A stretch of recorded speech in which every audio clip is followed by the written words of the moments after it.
وكلهم من رسول الله ملتمس غرفا من البحر أو رشفا من الديم اللهم صل على مولانا محمد وعلى آل سيدنا مولانا محمد بلغ العلا بكماله كشف الدجى بجماله حسنت جميع خصاله صلوا علیہ وآلہ تو خدا نہیں جو خدا کا ہو تو بتا تجھے کیا کہوں نہ فلک پہ تیرا جواب ہے نہ زمین پہ تیری مثال ہے بلغ العلا بکمالہ کشف الدجى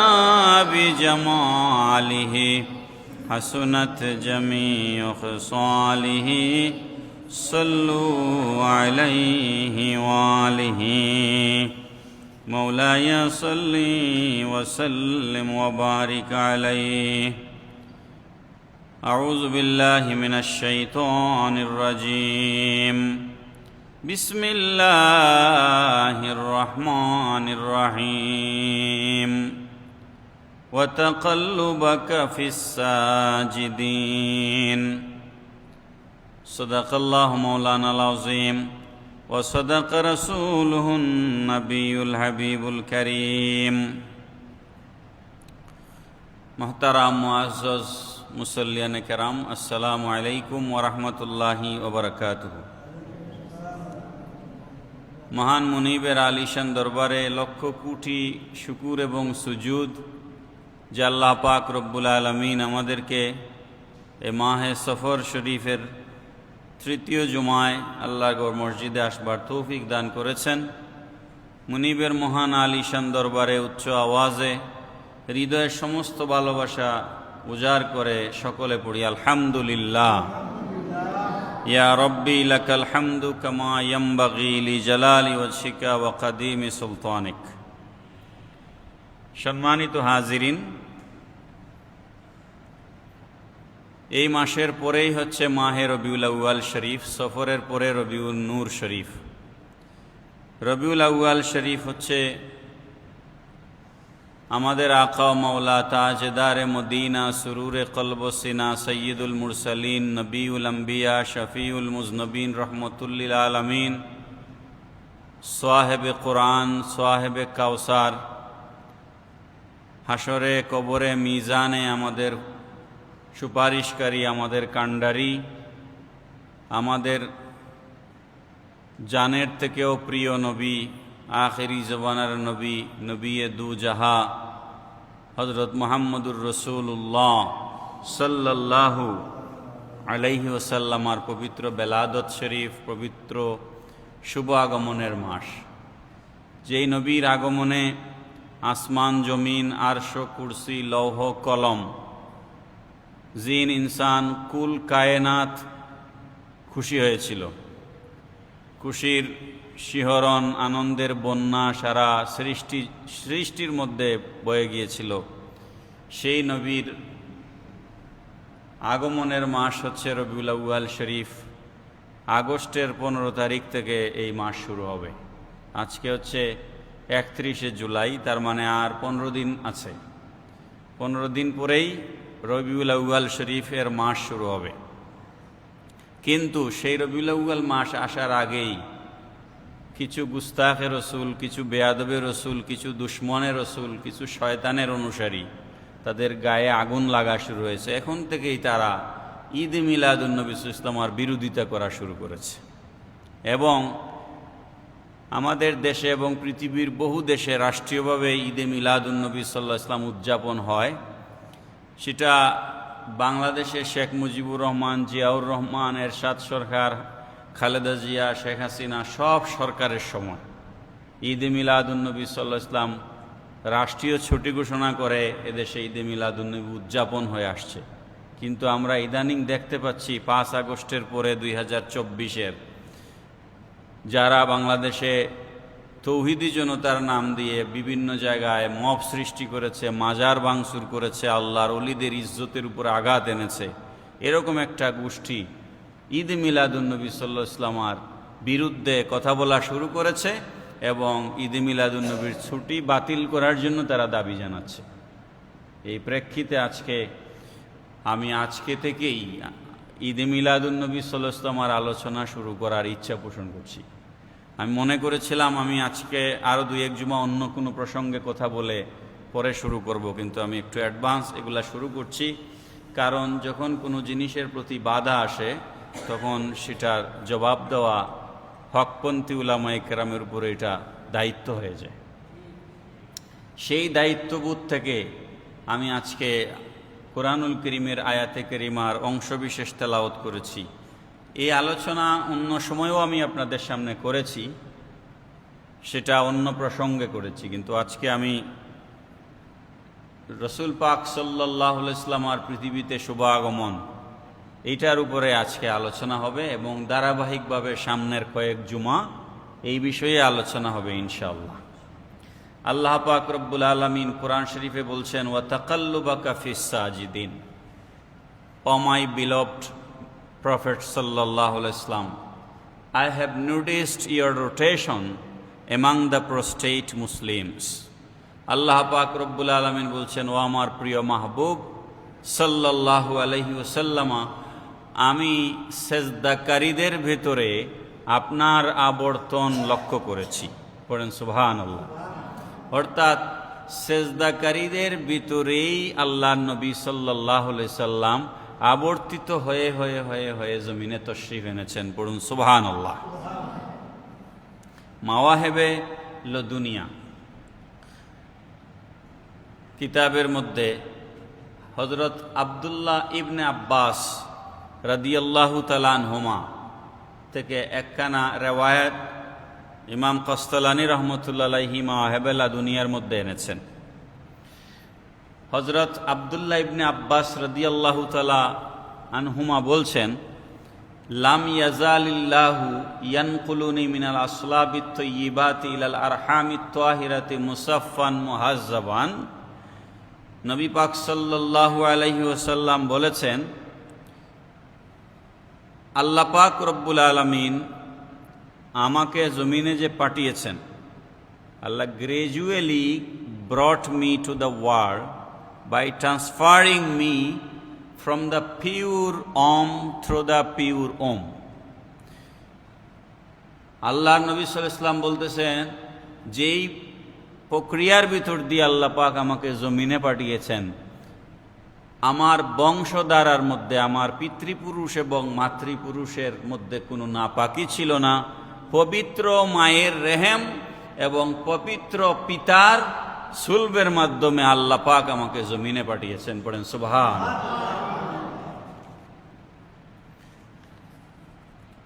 মুহাম্মদ কলবি রহমতুল্লাহি তাআলা আলাইহি লিখেছেন, কাতাবতু লিন-নবী সাল্লাল্লাহু আলাইহি ওয়াসাল্লাম খামসা মিয়াতিন উম্মাহাতিহি ফালাম ইয়াজিদ ফীহিন্না সিফাহান ওয়ালা শাইআম মিন আমরিল জাহিলিয়া। I have recorded the list of 500 women from the family, from the ancestors of the Prophet sallallahu alaihi wasallam. I did not find any impurity and ignorance in them. Bedaya wa Nihaya, Hafiz Allama Ibn Kasir rahmatullah alayhi বেদায়া নেহার মধ্যে লিখেছেন, হযরত মুহাম্মদ কলবি রহমতুল্লাহ আলাইহি বলছেন, নবী করিম সাল্লাল্লাহু আলাইহি ওয়াসাল্লামের পূর্বপুরুষদের মধ্যে 500 জন মহিলা, 500 জন নারীর তালিকা আমি লিপিবদ্ধ করেছি। কতজন? 500 জন নারীর তালিকা আমি লিপিবদ্ধ করেছি। ফালাম আজিদ ফিহিন্না সিফাহান ওয়ালা শাইআম মিন আমরিল জাহিলিয়া, 500 জন মহিলার জীবনের ভিতরে আমি জাহিলিয়াতের যুগের কোনো কার্যক্রম তাদের মধ্যে পাই নাই এবং তাদের মধ্যে কোনো নাপাকি পাই নাই। সুবহানাল্লাহ। 500 জন, 1-2 জন নয়।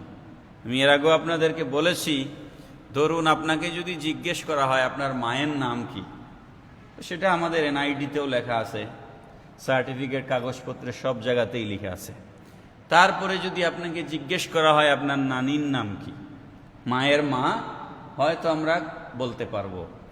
এরপরে যদি আপনাকে জিজ্ঞেস করা হয় আপনার মায়ের নানির নাম কি, আমরা কয়জন বলতে পারবো?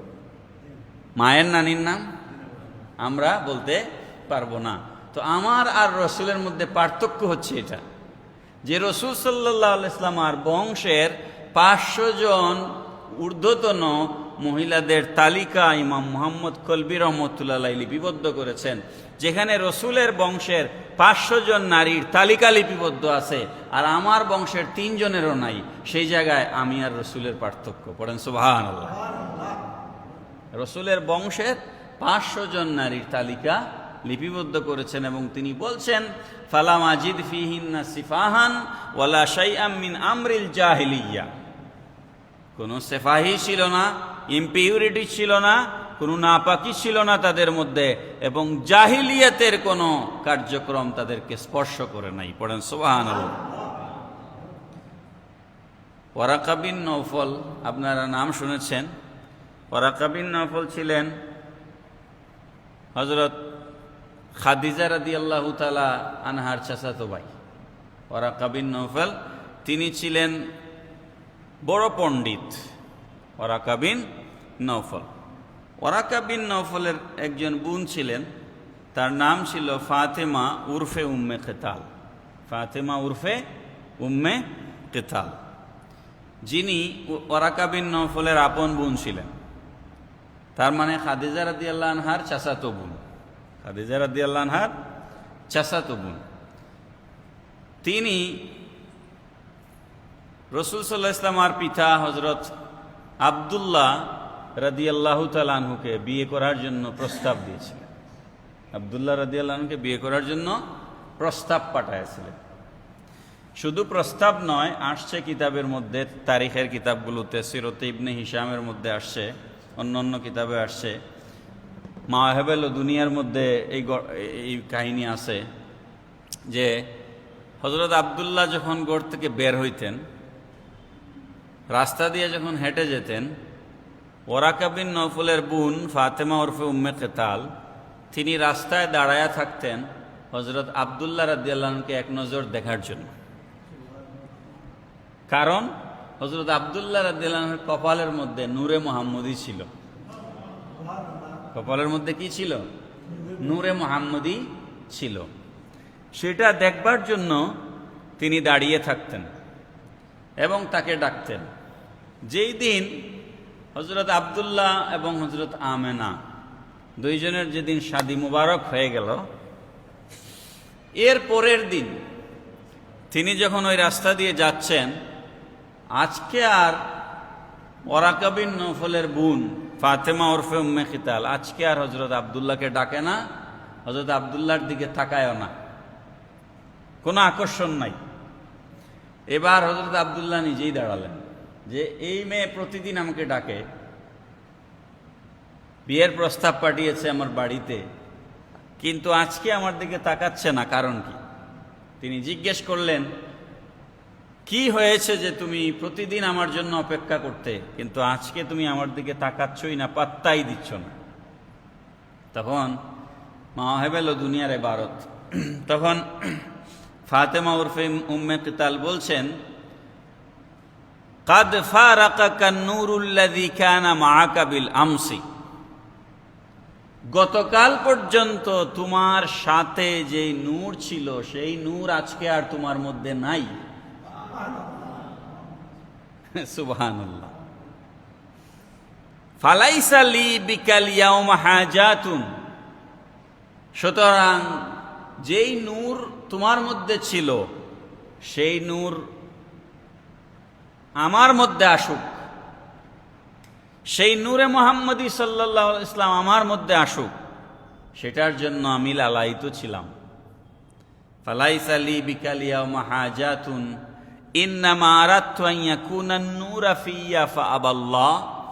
যেই নূরের জন্য আমি তোমার পাগল ছিলাম, সেই নূর আজকে আর তোমার মধ্যে নাই, সুতরাং আজকে আর তোমাকে আমার প্রয়োজন নাই। আজকে আর তোমাকে আমার প্রয়োজন নাই। আল্লাহর ইচ্ছায় সেই নূর অন্য কারো কাছে স্থানান্তরিত হয়ে গেছে। আল্লাহর ইচ্ছায় সেই নূর অন্য কারো কাছে চলে গেছে, সুতরাং আজকে আর তোমাকে আমার প্রয়োজন নাই। মুহতারাম হাজিরিন, হযরত আমেনা রাদিয়াল্লাহু তাআলা আনহা, শেখ আব্দুল হক মুহাদ্দিসে দেহলভী রহমতুল্লাহ আলাইহি, যিনি হচ্ছেন যাকে আখেরি মুহাদ্দিস বলা হয়, উনার পরে আর জমিনে এরকম মুহাদ্দিস কেউ আসবেন না। শেখ আব্দুল হক মুহাদ্দিসে দেহলভী রহমতুল্লাহ আলাইহি, উনি একটা কিতাব লিখেছেন, মা সাবাতা মিনাস সুন্নাহ ফি আইয়ামিস সানা। এই কিতাবটার মধ্যে তিনি ইমাম আবু নুআইম আল আসবাহানি রহমতুল্লাহ আলাইহির সূত্রে হযরত আব্দুল্লাহ ইবনে আব্বাস রাদিয়াল্লাহু তাআলা আনহুমার থেকে একটা রেওয়ায়াত নকল করেছেন। তিনি এনেছেন রেওয়ায়াতটা দালায়েলুন নবুয়ত থেকে। দালায়েলুন নবুয়ত কিতাবের লেখক হচ্ছেন আবু নুআইম আল আসবাহানি রহমতুল্লাহ আলাইহি। আব্দুল হক মুহাদ্দিসে দেহলভী রহমতুল্লাহ আলাইহি এই ইবারতটা এনেছেন দালায়েলুন নবুয়ত কিতাব থেকে। আর দালায়েলুন নবুয়তের লেখক ইমাম আবু নুআইম আল আসবাহানি রহমতুল্লাহ আলাইহি এই ইবারতটা উল্লেখ করেছেন হযরত আব্দুল্লাহ ইবনে আব্বাস রাদিয়াল্লাহু তাআলা আনহুমার রিওয়ায়াত হিসেবে। কি বলতেছেন তিনি শুনেন। কানাত আমিনাতু তুহাদ্দিসু ওয়া তাকুলু আতানি আতিন হিনা মাররা বি মিন হামলি সিত্তাতা আশহুরিন ফিল মানাম। হযরত আমেনা রাদিয়াল্লাহু তাআলা আনহা বলছেন, আমার পুত্র মুহাম্মদ সাল্লাল্লাহু আলাইহি ওয়াসাল্লামকে আমি যখন গর্ভে ধারণ করেছি, যখন 6 মাস অতিবাহিত হয়েছে, প্রায় প্রায় এই স্বপ্নের মধ্যে আমার কাছে একজন আগন্তুক আসেন স্বপ্নে, এসে বলেন, ওয়াকাল আলী ইয়া আমেনা, হে আমেনা, ইন্নাকি হামালাতি বিখাইরিল আলামিন। ও আমেনা, তুমি তোমার গর্ভের মধ্যে সৃষ্টির সর্বশ্রেষ্ঠ সত্তাকে ধারণ করেছ।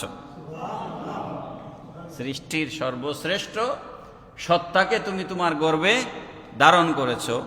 ফাইদা ওয়ালাতিহি সাম্মিহু মুহাম্মাদান, তুমি যখন তাকে প্রসব করবে, তিনি যখন জমিনে আসবেন, তখন তুমি তার নাম রাখবে মুহাম্মদ। পড়েন সাল্লাল্লাহু আলাইহি ওয়াসাল্লাম। তুমি তার নাম রাখবে কি? মুহাম্মদ সাল্লাল্লাহু আলাইহি ওয়াসাল্লাম। ওয়া আকতামি শা'নাকি, আর তুমি তার সার্বিক অবস্থা গোপন রাখবে। তুমি তার সার্বিক অবস্থা গোপন রাখবে।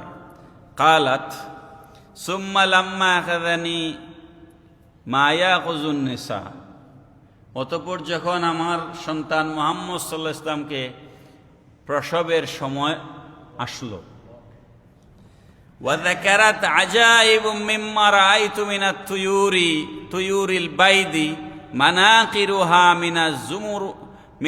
মিনাজ জুমুররুদি ওয়া আজনাহাতুহা মিনাল ইয়াওয়াকিতি ওয়া রাজুলান ওয়া রিজালান ওয়া নিসাআন ফিল হাওয়া বিআইদিহিম ওয়া আবারিকা মিন ফিদ্দাতিন ওয়া কাশাফা লি আন বাসারি। হযরত আম্মাজান আয়েশা, হযরত আমিনা রাদিয়াল্লাহু তাআলা আনহা বলতেছেন, আমিনা রাদিয়াল্লাহু তাআলা আনহা বলতেছেন, যখন প্রসবের সময় আসলো, আমি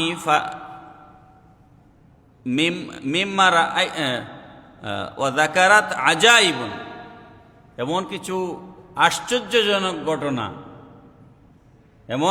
আশ্চর্যজনক ঘটনা ঘটতে লাগলো, বিস্ময়কর ঘটনা ঘটতে লাগলো। এর মধ্যে একটা হচ্ছে তিনি বলছেন মিম্মারা আইতু মিনাত তুয়ুরিল বায়াদি, আমি কিছু সাদা রঙের পাখি দেখলাম, সাদা রঙের পাখি দেখলাম আমার কাছে এসেছেন, যাদের ঠোঁটগুলো ছিল পদ্মরাগ মণি এবং পান্নার মতো। পড়েন সুবহানাল্লাহ। আর আমি দেখলাম কিছু ছেলে মেয়ে যারা হচ্ছে আকাশের মধ্যে উঠছে, আর তাদের হাতের মধ্যে আলো ঝলমল ঝলমল করছে। পড়েন সুবহানাল্লাহ। তারপর হযরত আমিনা বলছেন ওয়া কাশাফা লিয়ান বাসারি, আমি যখন আমার সন্তানকে ভূমিষ্ঠ করলাম ওই সময়ে আল্লাহ পাক রব্বুল আলামিন আমার চোখের সামনের পর্দা সরিয়ে দিলেন, আমার চোখের সামনের পর্দা সরিয়ে দিলেন। ফারাআইতু মাশারিকাল আরদি ওয়া মাগারিবাহা, পৃথিবীর পূর্ব থেকে পশ্চিম প্রান্ত গোটা পৃথিবী আমার চোখের সামনে উন্মুক্ত হয়ে গেল। পৃথিবীর পূর্ব থেকে পশ্চিম প্রান্ত পর্যন্ত আমার চোখের সামনে ওপেন হয়ে গেল, খুলে গেল। ওয়ারাআইতু সালাসান আলামিন মাদরুবাতিন, আর আমি দেখলাম আমার পুত্র মুহাম্মদ সাল্লাল্লাহু আলাইহি ওয়াসাল্লামের আগমন উপলক্ষে আল্লাহ রাব্বুল আলামিন ফেরেশতাদেরকে দিয়ে পৃথিবীতে 3টা পতাকা টানিয়েছেন, 3টা পতাকা টানিয়েছেন। আমার দেশের ছেলেরা আর্জেন্টিনার পতাকা টাঙ্গায়, হ্যাঁ, আমার দেশের ছেলেরা ব্রাজিলের পতাকা টাঙ্গায়, আর নবীজির আগমনে আল্লাহ পাক পতাকা টানাইছেন ফেরেশতাদেরকে দিয়ে। সুবহানাল্লাহ। নবীজির আগমনে স্বয়ং আল্লাহ কি করতেছেন? পতাকা টানাচ্ছেন ফেরেশতাদেরকে দিয়া। আলামান ফিল মাশরিকি ওয়া আলামান ফিল মাগরিবি ওয়া আলামান আলা যহরিল কাবা। আমিনা রাদিয়াল্লাহু তাআলা আনহা বলতেছেন 3টা পতাকা আমি দেখতে পেলাম, একটা হচ্ছে পৃথিবীর পূর্ব প্রান্তে, একটা হচ্ছে পৃথিবীর পশ্চিম প্রান্তে, আর আরেকটা হচ্ছে কাবা শরীফের ছাদের উপরে। বড় করে বলেন সুবহানাল্লাহ। নবীর আগমনে কাবার ছাদে পতাকা টানানো হয়েছে। সুবহানাল্লাহ। নবীজির আগমনে কাবা শরীফের ছাদের মধ্যে পতাকা টানানো হয়েছে। ফাখাযানিল মাখাদু ফাওয়াদাতু মুহাম্মাদান, এই অবস্থায় আমি আমার পুত্র মুহাম্মদ সাল্লাল্লাহু আলাইহি ওয়াসাল্লামকে ভূমিষ্ঠ করলাম। পড়েন সুবহানাল্লাহ।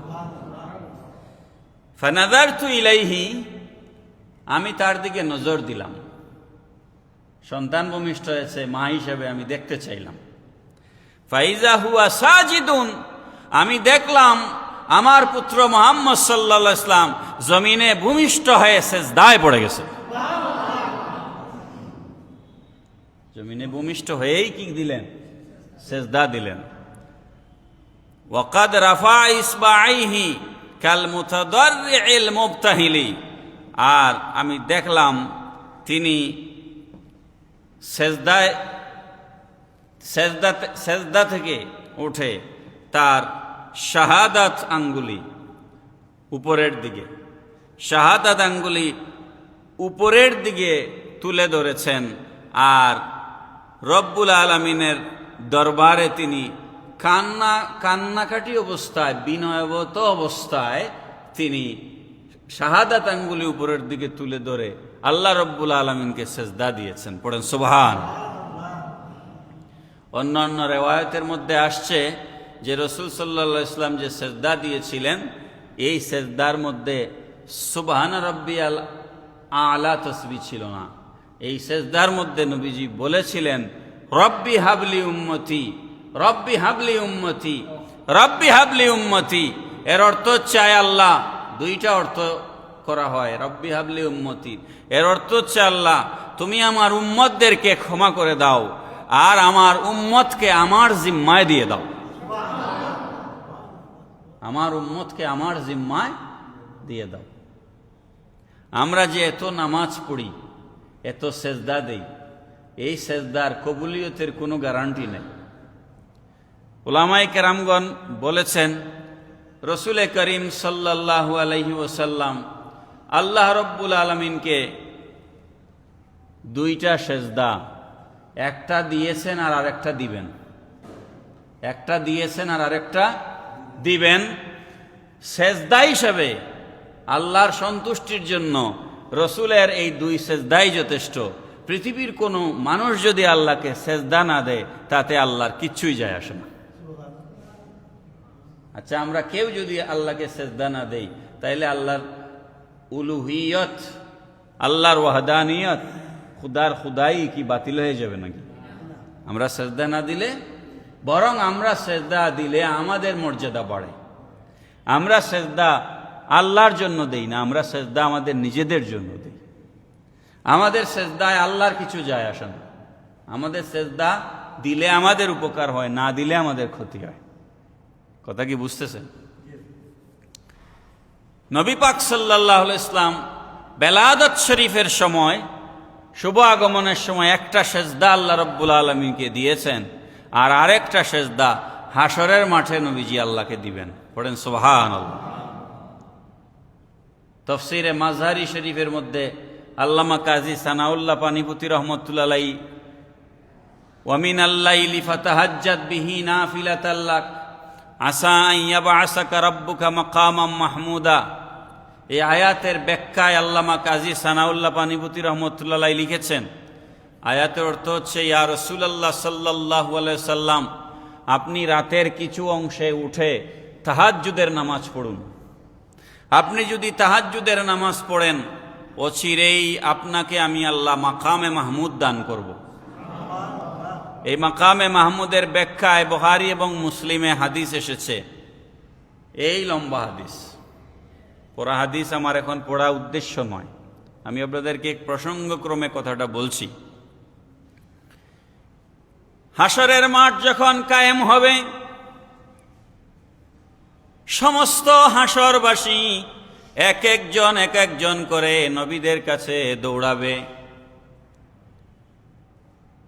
কোন নবী দায়িত্ব নিবেন না। হাদিস শরীফ খুলে দেখুন, একজন থেকে একজন করে করে নবীদের কাছে যখন যাবেন, সর্বশেষ হযরত ঈসা আলাইহিস সালামের কাছে যখন সমস্ত দুনিয়াবাসী যাবে, ঈসা আলাইহিস সালাম বলবেন, এই দায়িত্ব আমার নয়, তোমরা আখেরি জবানার পয়গাম্বর মুহাম্মদুর রাসূলুল্লাহ সাল্লাল্লাহু আলাইহি ওয়াসাল্লামের কাছে যাও, তিনি হচ্ছেন এটার জিম্মাদার। হাসরের মাঠে হাসরবাসী দৌড়াবে।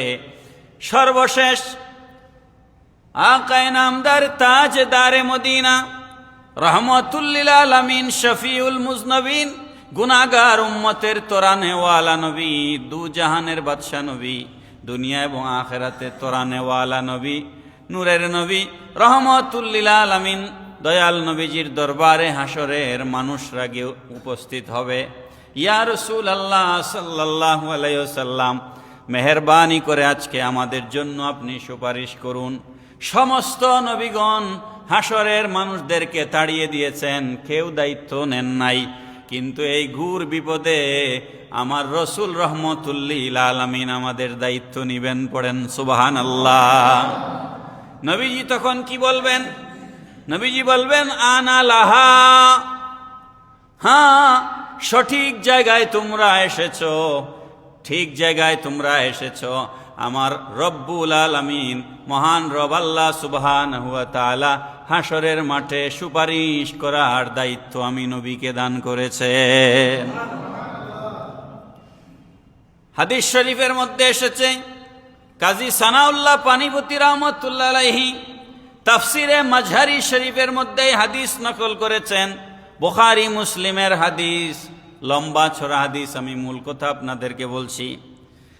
হাসরবাসী যখন নবীজির কাছে যাবে রহমাতুল লিল আলামিন, তখন আল্লাহ রব্বুল আলামিনের হাসরের মাঠে আল্লাহ রব্বুল আলামিনের জন্য একটা সিংহাসন বসানো হবে।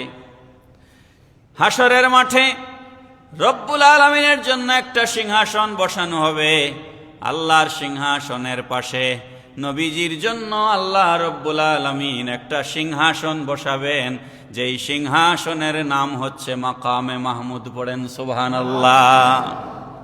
আল্লাহ পাক রব্বুল আলামিনের সামনে নবীজি যাবেন। আল্লাহ রব্বুল আলামিন বলবেন, ইজলিস ইয়া মুহাম্মদ, ও আমার প্রিয় মাহবুব মুহাম্মদ সাল্লাল্লাহু আলাইহি সাল্লাম, আপনার জন্য একটা সিংহাসন বসানো হয়েছে, আপনি বসুন। সেই সিংহাসনে আপনি বসুন। নবীজি বসবেন না। আল্লাহ পাক আবার বলবেন, আপনি বসুন। নবীজি বসবেন না। আল্লাহ পাক রব্বুল আলামিন আবার বলবেন, আপনি বসুন। 3 নাম্বার বার নবীজিকে যখন বসার জন্য আল্লাহ রব্বুল আলামিন বলবেন, নবীজি সিংহাসনে না বসে আল্লাহ রব্বুল আলামিনের কুদরতি সিংহাসনের সামনে সেজদায় পড়ে যাবেন। পড়েন সুবহানাল্লাহ। এটা হচ্ছে দ্বিতীয় সেজদা। এটা কোন সেজদা? কথা মনে আছে আপনাদের? এটা দ্বিতীয় সেজদা। প্রথম সেজদা নবীজি কখন দিছেন? জন্মের সময়। আর দ্বিতীয় সেজদা দিবেন হাসরের মাঠে। রহমাতুল লিল আলামিন আল্লাহ রব্বুল আলামিনের সামনে যখন সেজদায় পড়ে যাবেন, নবীজি মাথা উঠাবেন না। সেজদার মধ্যে পড়ে নবীজি বলবেন, রব্বি হাবলি উম্মতি, রব্বি হাবলি উম্মতি, রব্বি হাবলি উম্মতি। আয় আল্লাহ, আমার উম্মতকে মাফ করে দাও আর আমার উম্মতকে আমার জিম্মায় দিয়ে দাও। পড়েন সুবহানাল্লাহ। হাদিস শরীফের ইবারত, বুখারী মুসলিমের হাদিস। আল্লাহ রাব্বুল আলামিন নবীজিকে অনুরোধ করবেন, ইরফা রাসাকা ইয়া মুহাম্মদ। হাদিস শরীফের ইবারত, ইরফা রাসাকা ইয়া মুহাম্মদ, ও মাহবুব আমার, মেহেরবানি করে আপনি মাথা মুবারক উঠান। পড়েন না সুবহানাল্লাহ। সেজদায় নবীজি রহমাতুল লিল আলামিন সেজদায় পড়ে আছেন, আর আল্লাহ রব্বুল আলামিন অনুরোধ করছেন, ও হাবিব আমার, মেহেরবানি করে আপনি মাথা উঠান। সুবহানাল্লাহ পড়েন। ইরফা রাসাকা ইয়া মুহাম্মদ, ও নবী আমার, মাথা মুবারক উঠান। সাল তুতা ইশফা তুশাফা, আপনি চান, আপনি যা চাইবেন আমি আল্লাহ আজকে তাই দিব। ইশফা তুশাফা, আপনি সুপারিশ করুন, যার জন্য সুপারিশ করবেন আমি আল্লাহ কবুল করব।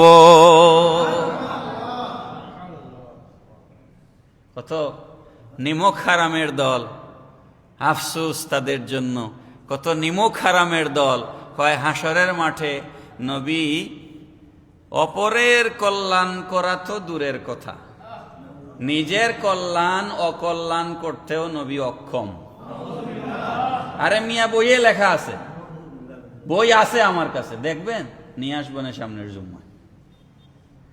এদেরকে মুসলমান মনে করেন, কিন্তু এরা ইসলামী রাষ্ট্র কায়েম করতে চায়। এরা ইসলামী রাষ্ট্র কায়েম করতে চায়। বলে নবী হাসরের মাঠে অপরের, একদম এই ভাষা লেখা আছে, অপরের কল্যাণ করা তো দূরের কথা, নিজের কল্যাণ অকল্যাণ করতেও নবী অক্ষম। জোরে বলবেন না নাউজুবিল্লাহ। হায় আফসোস, আজকে যারা দুনিয়ায় নবীকে এগুলা বলতেছে, বিপদে পড়বে না এরা হাসরের মাঠে? বলেন বিপদে পড়বে কিনা? এই বেকুবরা হাসরের মাঠে রসুলের সুপারিশ চাইবে। আজকে যারা ইয়া নবী সালাম আলাইকা বলে দাঁড়াইলে বেদাত ফতোয়া দেয়, সমস্ত হাসরবাসী সেই দিন পাগলের মতো রসুলের পেছনে দৌড়াবে, বসে থাকার কোনো সুযোগ থাকবে না। আজকে যারা বসা থেকে উঠতে চাও না, বেদাতের ফতোয়া দাও, এরা সবাই হাসরের মাঠে দাঁড়ায়া দাঁড়ায়া রসুলের পেছনে খেয়াম করবে। দাঁড়ানো ছাড়া কোনো বিকল্প পথ থাকবে না। হাসরের মাঠে বসে থাকার সুযোগ আছে নাকি ভাই? কার পিছে দৌড়াবে? আল্লাহর পিছে।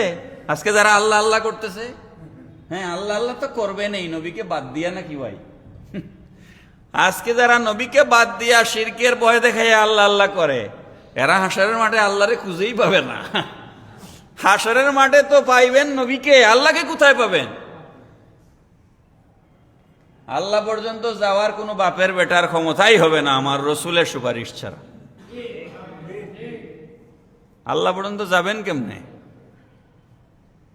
দুনিয়াতে প্রধানমন্ত্রীর সাথে দেখা করতে পারেন? পারেন নাকি ভাই? আপনি এখানে আমার রসুলকে বাদ দিয়া, যে রসুলের জন্য আপনি আল্লাহকে চিনলেন, যে রসুলের জন্য কোরআন পাইলেন, যে রসুলের জন্য ইসলাম পাইলেন, যে রসুলের জন্য নামাজ পাইলেন, সেই রসুলকে বাদ দিয়া, আহা কি আফসোস। এক মুফাসসির আছে আমাদের দেশে, আমি নাম বলবো না, আমি বই লিখছি এটার জবাবে 2010 সালে, পয়সার জন্য ছাপাইতে পারতেছি না, শেষ হয়ে গেছে ছাপা। মিলাদুন্নবী ও সিরাতুন্নবী বই লিখছি। আমাদের মানুষরা ও কাজে টাকা খরচ করে, ভালো জায়গায় টাকা দেয় না। আমি দেখছি আমাদের সাথে এমন আমার সাথে লন্ডনে, আমেরিকায় বড় বড় মানুষদের পরিচয় আছে আমার সাথে, যারা কোটি কোটি টাকার মালিক। এরা আমাদের সাথে মোল্লা মুন্সিদের মাঝে কিছু সুট দেখাইতেছে না, বাটফার আছে না, এদেরকে টাকা দেয়, কিন্তু আমাদেরকে দেয় না। আমার দেখা জিনিস, মানে গিয়া মিথ্যা তারে প্রশংসা করতে পারে, মিথ্যা তেল মালিশ করতে পারে। দেখা যায় এমন মানুষ যারে কয়েক লাখ টাকা দিয়ে দিছে, কিন্তু আমার 1000 টাকাও দেয় না, সিএনজি ভাড়াও দেয় না, বুঝছেন? তো আমরা টাকা পয়সার জন্য অনেক কাজ করতে পারি না, যে এটা আল্লাহর ইচ্ছা। তো বলতেছে কি জানেন, আমি জবাব দিছি, বলতেছে আমি একটা হাদিস শরীফ আছে, লাউলা কালামা খালাকতুল আফলাক, লাউলা কালামা খালাকতুদ দুনিয়া, এরকম রাওয়ায়াত আছে যে নবীকে সৃষ্টি না করলে আল্লাহ কোনো কিছুই সৃষ্টি করতেন না। আজকে ওদিকে বিস্তারিত আলোচনায় যাব না, ইশারা করছি মনে হইল দেখে। তো বলতেছে যে নবী না হইলে কিছুই হইতো না, এই জন্য যদি নবীর মিলাদ পড়া লাগে। দেখেন কি ধরনের বেআদব। তাহলে বলতেছে নবীর বাপ না হইলে তো নবী হইতেন না, তাইলে তো নবীর বাপেরও মিলাদ করা দরকার। হ্যাঁ, নবীর দাদা না হইলে নবীর বাপ হইতেন না, তাইলে নবীর দাদারও মিলাদ পড়া দরকার। কত বড় গন্ডমূর্খ, হে আবার মুফাসসির। আরে বেকুব, নবী না হইলে নবীর বাপও হইতেন না। তুমি ইসলামই বুঝো নাই, তুমি হাদিসই বুঝো নাই। নবী না হইলে নবীর বাপের অস্তিত্ব নাই, নবী না হইলে নবীর দাদার অস্তিত্ব নাই, নবী না হলে দুনিয়ার কেউ অস্তিত্ব নাই। কথা কোন ঠিক না বেঠিক? নবীর বাপের কারণে নবী হয়েছেন, তোমার এই বক্তব্য সঠিক নয়, এটা মূর্খের বক্তব্য। তুমি গণ্ড মূর্খ, এটা শিক্ষিত মানুষের বক্তব্য নয় যে রসুলের বাপ না হইলে রসুল হইতেন। এটা তো দুনিয়াবি একটা নিয়ম, কিন্তু হাকিকতে রসুলের বাপের জন্ম, মায়ের জন্ম, দাদার জন্ম, এই সৃষ্টি, কল কায়নাতের সৃষ্টি আমার রসুলের কারণেই হয়েছে। কথা ঠিক না বেটি? আল্লাহ বুঝার তৌফিক দিন সবাই, পূর্ণ আমিন। কথা বেশি অন্যদিকে চলে গেছে। নবীজি একটা সেজদা দিয়েছেন, আর একটা সেজদা কি বাকি আছে। সারা পৃথিবীর মানুষ যদি আল্লাহকে সেজদা নাও দেয়, তাতে আল্লাহর কিছুই যায় আসে না। লক্ষ্য করবেন, আল্লাহ হচ্ছেন মাবুদ, আল্লাহ কি, আর আমরা হচ্ছি কি আবেদ। আমরা কি আবেদ। আবেদ মানে ইবাদতকারী, মাবুদ মানে যার ইবাদত করা হয়। মাবুদ মানে যার ইবাদত করা হয়, আবেদ মানে ইবাদতকারী। নবীজি যে একটা সেজদা নবীজিকে দিয়েছেন, আর আরেকটা সেজদা হাসরের মাঠে দিবেন। আল্লাহর মাবুদ হওয়ার জন্য আর নবীজির আবেদ হওয়ার জন্য এই দুই সেজদা যথেষ্ট। ইবাদত করে আমরা আল্লাহকে মাবুদ বানানোর জন্য আমাদের ইবাদতের আল্লাহ মুখাপেক্ষী নন। আমাদের ইবাদতের আল্লাহ মুখাপেক্ষী নন। আল্লাহ মাবুদ যথেষ্ট, তার একজন আবেদ আছেন, তিনি হচ্ছেন মুহাম্মদুর রাসূলুল্লাহ সাল্লাল্লাহু আলাইহি ওয়াসাল্লাম। এটাই যথেষ্ট, এটাই কি যথেষ্ট। এরপরে হযরত আমেনা রাদিয়াল্লাহু তাআলা আনহা বলছেন, সুম্মা রাআইতু সাহাবাতান বাইদান কাদ আখবালাত মিনাস সামা হাত্তা গাশিয়াতহু ফাগুইবাতহু আন্নি। হযরত আমেনা রাদিয়াল্লাহু আনহা বলছেন, আমি আমার মনে আছে তো আপনাদের কথা, আমি আমার পুত্রকে ভূমিষ্ঠ করলাম। ভূমিষ্ঠ করার পর আমি তার দিকে নজর দিলাম, তাকে দেখার চেষ্টা করলাম। আমি দেখলাম তিনি সেজদায় পড়ে গেছেন, পড়েন না সুবহানাল্লাহ। তারপর আমি দেখলাম আসমান থেকে একটা সাদা মেঘের খণ্ড আমার সামনে এসেছে এসে আমার চোখের আড়ালে আমার পুত্র মুহাম্মদ সাল্লাল্লাহু আলাইহি সাল্লামকে মেঘের খণ্ড ডেকে দিয়েছে, আমার থেকে আড়াল করে নিয়েছে। পড়েন সুবহানাল্লাহ। তারপর আমিনা রাদিয়াল্লাহু আনহা বলছেন, ফাসামিতু মুনাদিয়ান ইউনাদি, হযরত আমিনা বলছেন আমি একটা আওয়াজ শুনলাম, কেউ একজন ডাক দিয়া বলছে। কি বলছে? না, তুফু বিহি মাশারিকাল আরদি ওয়া মাগারিবাহা ওয়া আদখিলুহুল বিহার। হযরত আমিনা বলছেন আমি শুনলাম কেউ একজন বলছে মুহাম্মদ সাল্লাল্লাহু আলাইহি ওয়াসাল্লামকে নিয়ে চলো, তুফু বিহি মাশারিকাল আরদি ওয়া মাগারিবাহা, তাকে পৃথিবীর পূর্ব থেকে পশ্চিম তোয়াফ করায়া নিয়ে আসো। পড়েন সুবহানাল্লাহ।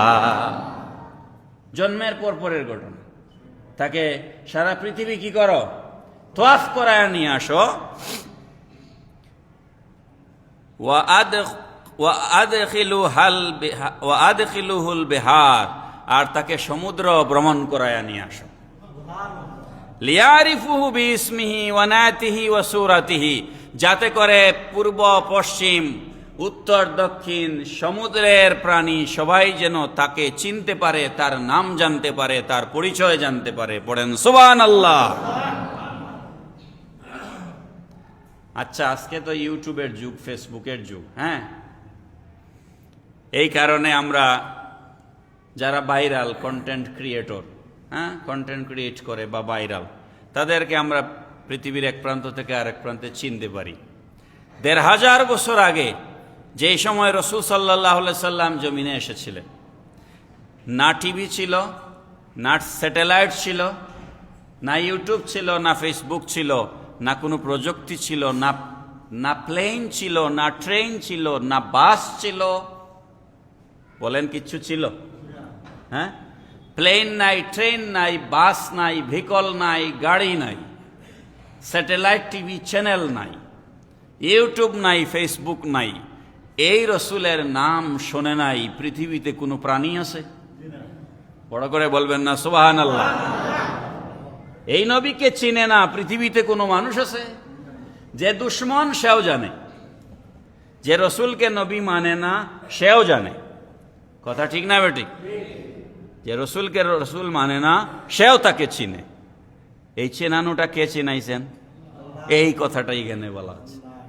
সফর করাও সারা পৃথিবী, ভ্রমণ করাও থাকে, ইভেন সমুদ্রে নিয়ে যাও, যাতে করে তাকে সবাই চিনতে পারে, জানতে পারে তার পরিচয়। পড়েন সুবহানাল্লাহ।